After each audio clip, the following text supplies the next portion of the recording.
محترم بشیر فاروقی، جن کی اس کلام سے مشاعرے کے ادبی اور علمی وقار میں اضافہ ہو رہا تھا. حضرات، جہاں تلک بھی یہ صحرا دکھائی دیتا ہے، میری طرح سے اکیلا دکھائی دیتا ہے. یہ قبر کا ٹکڑا کہاں کہاں بسے، تمام دشت ہی پیاسا دکھائی دیتا ہے. میں جس شخصیت کا تعارف کرا رہا ہوں، میں نے یہ شعر اس لیے پڑھے ہیں کہ وہ شخصیت ایک ہے، لیکن اس کو چاہنے والے بے شمار ہیں، نہ صرف ہندوستان میں بلکہ پوری دنیا میں. ان کی دوسری خوبی یہ ہے کہ جو مشاعروں کی ہماری تہذیب ہے، ہم ان کی شخصیت میں مشاعروں کی پوری تہذیب کو دیکھ سکتے ہیں. ورنہ عموماً جس طرح مشاعروں کی قدریں بدل رہی ہیں، رویے بدل رہے ہیں، ہمارے شعراء نے خود کو تبدیل کیا ہے، لیکن پروفیسر وسیم بریلوی نے اپنی شخصیت سے، اپنی شاعری سے، اپنی وضاحت سے جو مشاعروں کی صدیوں پرانی تہذیب ہے، اس کو بہت حفاظت کے ساتھ وہ آج تک نئی دنیا تک لے آئے ہیں. پروفیسر وسیم بریلوی صاحب، میں نے ذکر کیا کہ لوگ ان کا کلام سننے کے لیے پوری رات مشاعروں میں بیٹھتے ہیں. ان کی جو صلاحیتیں ہیں، صرف مشاعرہ نہیں ہے، بلکہ انہوں نے دہلی یونیورسٹی اور بریلی یونیورسٹی جیسی ادبی دانشگاہوں میں ادب پڑھایا ہے، اور شاید ان کی صلاحیتوں کے اعتراف میں حکومت ہند نے ان کو NCPL کی وائس چیئرمین شپ سے ان کو سرفراز کیا ہے، ان کو عطا کی ہے یا ان کو پیش کی ہے.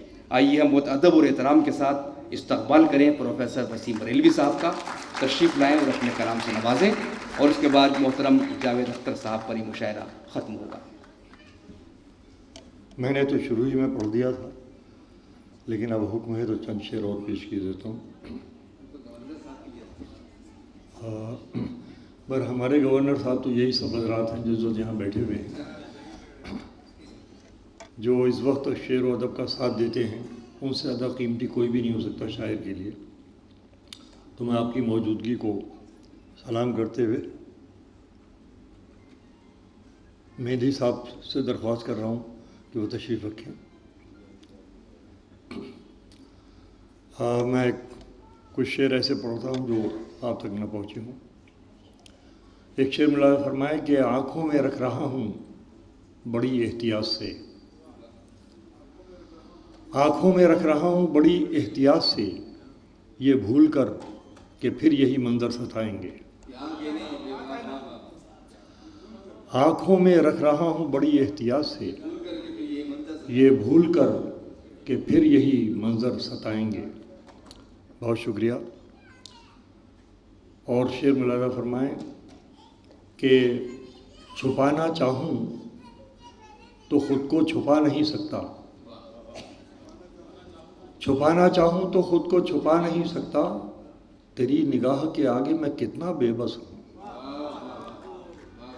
چھپانا چاہوں تو خود کو چھپا نہیں سکتا، تیری نگاہ کے آگے میں کتنا بے بس ہوں. بہت شکریہ. اور چند شعر ملاحظہ فرمائے. مطلب پیش کرتا ہوں کہ روایتوں کے ستائے تم بھی، پرانے پن کے شکار ہم بھی. روایتوں کے ستائے تم بھی، پرانے پن کے شکار ہم بھی، نہ تم ہی اپنی حدوں سے نکلے، نہ کھل کے کر پائے پیار ہم بھی. روایتوں کے ستائے تم بھی، پرانے پن کے شکار ہم بھی، نہ تم ہی اپنی حدوں سے نکلے، نہ کھل کے کر پائے پیار ہم بھی. شعر ملاحظہ فرمائیں. نہ کھل کے کر پائے پیار ہم بھی، یہ ہم میں تم میں جو دوریاں ہیں تو آؤ ان کا سبب بھی جانیں. یہ ہم میں تم میں جو دوریاں ہیں تو آؤ ان کا سبب بھی جانیں. کسی کے ہاتھوں میں تم بھی کھیلے، ہوئے کسی کے شکار ہم بھی. یہ ہم میں تم میں جو دوریاں ہیں تو آؤ اس کا سبب بھی جانیں. کسی کے ہاتھوں میں تم بھی کھیلے، ہوئے کسی کے شکار ہم بھی. آخری شعر اس سلسلے کا ملاحظہ فرمائیں کہ تنا تنی سے تو بات بڑھ کر نہ جانے لے جائے گی کہاں تک. تنا تنی سے تو بات بڑھ کر نہ جانے لے جائے گی کہاں تک. تمہارے لہجے میں عاجزی ہو تو مان جائیں گے ہار ہم بھی. تمہارے لہجے میں عاجزی ہو تو مان جائیں گے ہار ہم بھی. روایتوں کے ستائے تم بھی، پرانے پن کے شکار ہم بھی. اور چند شعر اور ملاحظہ فرما لیں. ایک طرح غزل کے چند شعر پیش کرتا ہوں. ملاحظہ فرمائیے کہ بلکہ یہ شعر یاد آ گیا، سن لیجیے۔ محترمہ نسیم لکھا جب پڑھ رہی تھی تو مجھے یہ شعر پتہ نہیں کیوں یاد آ گئے، کہ مطلب یوں ہے کہ کیا بتاؤں کیسا خود کو دربدر میں نے کیا۔ میں ظاہر بات ہے کہ سب کچھ آپ ہی پر چھوڑ رہا ہوں، میں تو صرف شعر پڑھ رہا ہوں، باقی آپ کی ذمہ داریاں آپ جانیں کہ مطلب میں نے پڑھا کہ کیا بتاؤں کیسا خود کو دربدر میں نے کیا۔ اب مصرع پہنچے تو مجھے لگے کہ لکھنؤ میں پہنچا، کہ کیا بتاؤں کیسا خود کو دربدر میں نے کیا، عمر بھر کس کس کے حصے کا سفر میں نے کیا۔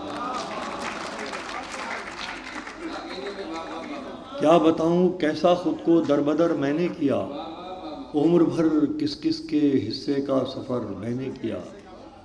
تو نفرت بھی نہ کر پائے گا اس شدت کے ساتھ، تو نفرت بھی نہ کر پائے گا اس شدت کے ساتھ، جس بلا کا پیار تجھ سے بے خبر میں نے کیا۔ تو نفرت بھی نہ کر پائے گا اس شدت کے ساتھ، تو نفرت بھی نہ کر پائے گا اس شدت کے ساتھ، جس بلا کا پیار تجھ سے بے خبر میں نے کیا، جس بلا کا پیار تجھ سے بے خبر میں نے کیا۔ اور یہ 3 شعر اور ملاحظہ فرمائیے کہ قطرہ اب احتجاج کرے بھی تو کیا ملے، قطرہ اب احتجاج کرے بھی تو کیا ملے، ارے دریا جو لگ رہے تھے سمندر سے جا ملے۔ قطرہ اب احتجاج کرے بھی تو کیا ملے، دریا جو لگ رہے تھے سمندر سے جا ملے، دریا جو لگ رہے تھے سمندر سے جا ملے۔ اور ڈاکٹر صاحب شعر سنیے کہ دریا جو لگ رہے تھے سمندر سے جا ملے، ہر شخص دوڑتا ہے یہاں بھیڑ کی طرف، ہر شخص دوڑتا ہے یہاں بھیڑ کی طرف، پھر یہ بھی چاہتا ہے اسے راستہ ملے۔ ہر شخص دوڑتا ہے یہاں، ہر شخص دوڑتا ہے یہاں بھیڑ کی طرف، ہر شخص دوڑتا ہے یہاں بھیڑ کی طرف، پھر یہ بھی چاہتا ہے اسے راستہ ملے، پھر یہ بھی چاہتا ہے۔ اور بھائی جاوید صاحب یہ شعر سن لیجئے، آخری شعر ہے اس سلسلے کا، کہ ہر شخص دوڑتا ہے، آدمی ہر شخص دوڑتا ہے یہاں بھیڑ کی طرف، پھر یہ بھی چاہتا ہے اسے راستہ ملے۔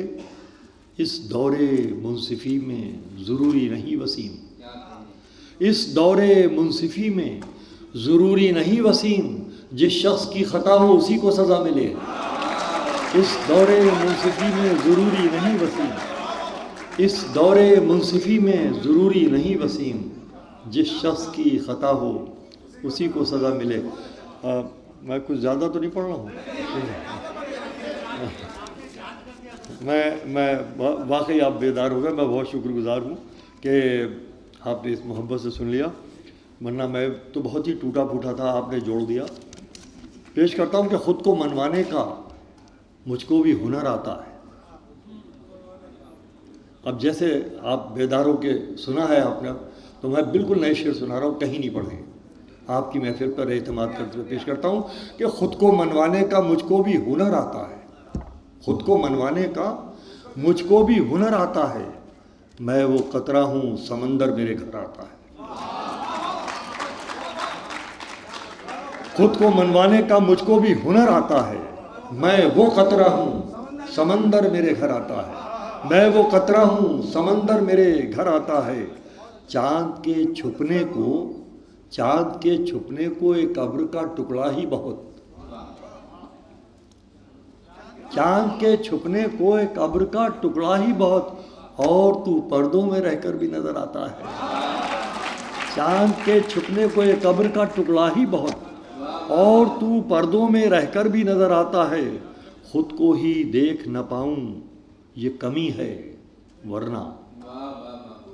ملاحظہ فرمائیں، اگر میں کوئی بات آپ کے حوالے سے کہہ سکوں، پوری اجتماعیت پیش نظر ہو، میرا یہ شعر سن لیجئے، غزل کی زبان بنا رہا ہوں، ملاحظہ کیجیے گا قاضی صاحب، پیش کرتا ہوں کہ خود کو ہی دیکھ نہ پاؤں یہ کمی ہے ورنہ، میں وہ آنسو ہوں جو دنیا کو نظر آتا ہے۔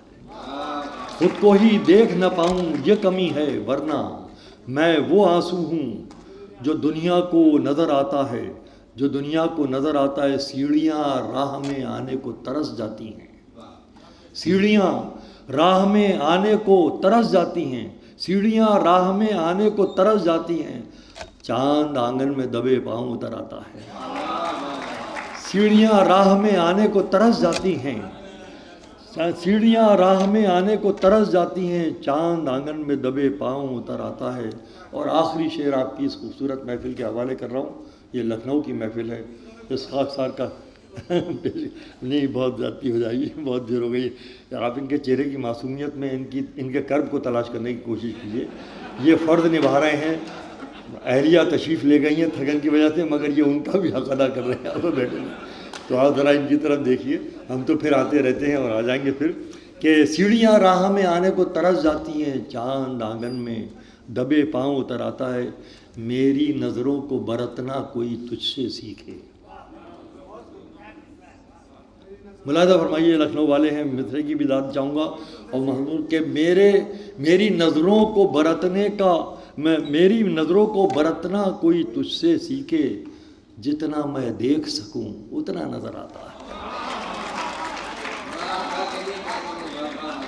میری نظروں کو برتنا کوئی تجھ سے سیکھے، جتنا میں دیکھ سکوں اتنا نظر آتا ہے۔ بہت بہت شکریہ۔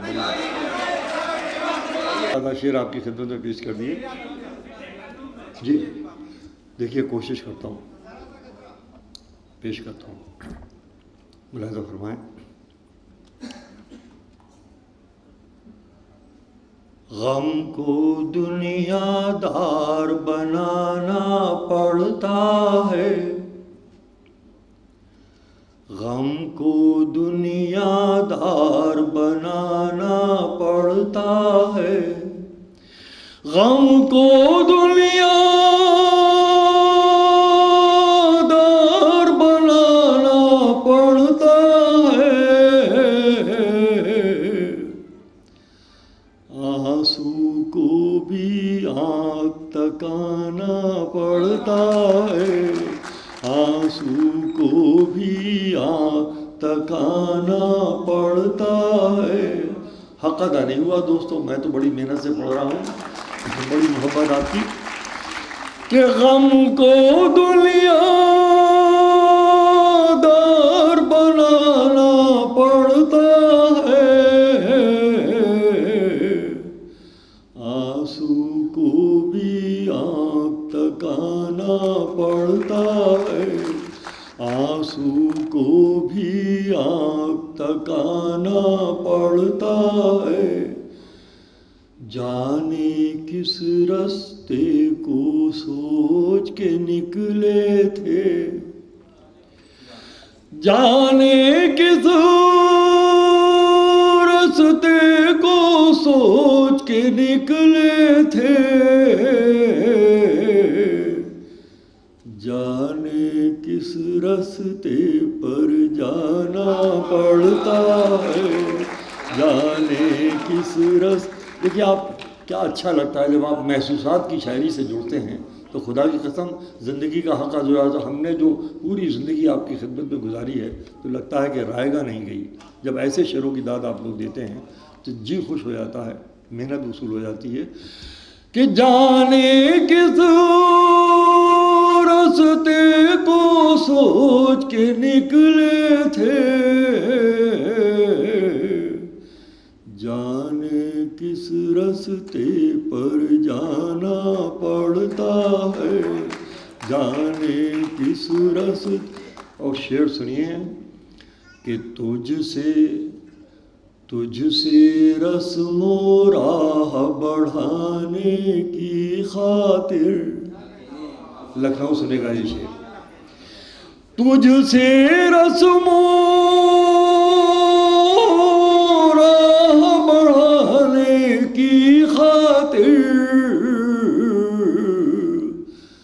کس کس کی باتوں میں آنا پڑتا ہے، کس کس کی باتوں میں، تجھ سے رسم و راہ بڑھانے کی خاطر، کس کس کی باتوں میں آنا پڑتا ہے، اور نئی زمین رستہ روز نہیں دیتی. یہ بھی لکھنؤ میں پڑھا جائے گا شعر کہ نئی زمینیں رستہ روز نہیں دیتی. کبھی کبھی خود کو دہرانا پڑتا ہے. کبھی کبھی خود کو دہرانا پڑتا ہے. کبھی کبھی خود کو دہرانا پڑتا ہے. تیری ایک جھلک پا جانے کی خاطر. تیری ایک جھلک پا جانے کی خاطر آنکھوں کو کتنا بہلانا پڑتا ہے. آنکھوں کو کتنا بہلانا پڑتا. تیری ایک جھلک پا جانے کی خاطر آنکھوں کو کتنا بہلانا پڑتا ہے. اور اخباروں کی سرخی بننا کھیل نہیں. بلا فرمایا سب پہلے نظر بیٹھے ہوئے ڈاکٹر صاحب سنیے. اخباروں کی سرخی بننا کھیل نہیں.